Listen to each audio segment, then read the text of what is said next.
Let's begin with two questions. Do you believe your action change your brain, or is your brain simply in the driver's seat controlling your actions? What is your moment where everything just suddenly clicked and your progress speed up so fast it almost scares you? If you have an answer, drop in the comments. I'm curious. Today, I'm going to share how your brain actually operates and the specific behavior system that makes self-evolution feels like a cheat code. I wasn't born with some high iteration talent. I grew up in a tiny city until I was 18. I basically never left. But 4 years ago, I found myself in one of the most developed cities in the world, working as a core member of a 300 million startup. In this high-pressure environment, I realized one truth. Most perceived strengths and weaknesses are not permanent. In the AI era, the half-life of knowledge and skill is shrinking. The system for upgrading ourselves, that is the real mode. But first, we need to escape the loop that keeps 90% of people stuck. Have you noticed this? Most people stop progressing because they trapped by a few assumptions. They sound reasonable, but are very deadly. The first is that your brain and your intelligence are fixed. We assume fast learners are just born smart. So when we struggle or fail to see immediate results, our first instinct is to question our talent. But the moment you accept the narrative of "this is who I am," your brain shuts down the window it needs to change. We also think that if we just consuming information, we will automatically get stronger. But when the time comes to perform, our minds go blank. That is why so many people feel like they've learned a lot, but their life hasn't changed a bit. Modern neuroscience is crystal clear. Learning is not about stuffing information into our head. It's about using specific behavior to physically change our neural connections.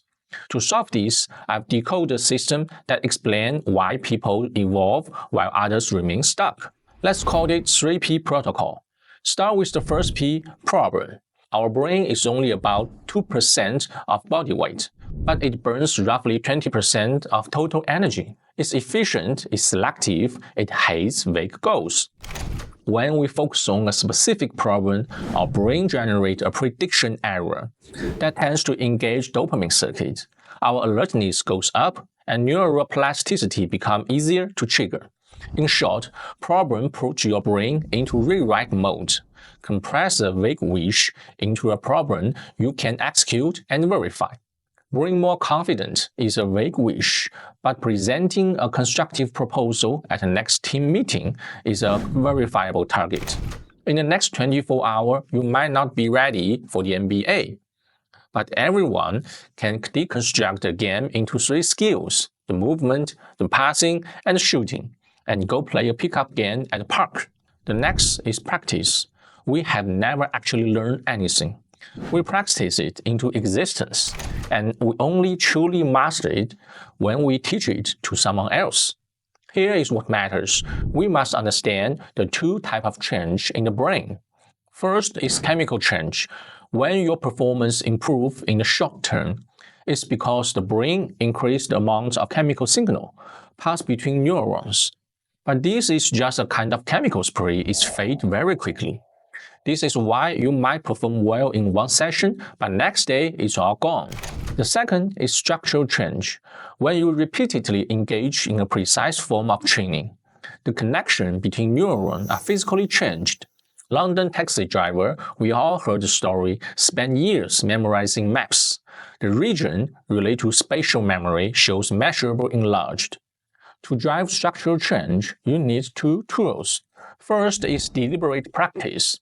It's not about repetition, it's about precision. Slow down the movement and ensure every step is perfect. Effective practice is almost always slow. And then the Feynman technique, or teach to learn. When we try to explain a concept to someone else, our brain is forced to reorganize its understanding. The more comfort we spend to generate an answer, the deeper the hardwiring becomes. Even if you are lecturing to a wall. So try to teach your knowledge and ideas. Now the last P. This is the most counterintuitive. We don't get stronger when we are working the hardest. We get stronger when we are resting. Human focus operates in roughly 90-minute circles. It's called ultradian rhythm. After about 90 minutes, our efficiency collapses, tipping push, and we are just consuming willpower, and all we're gaining is self-gratification, not knowledge, not skill. So after 90 minutes of deep focus, give 20 minutes of total blank space. No phone, no social media, and certainly no scrolling.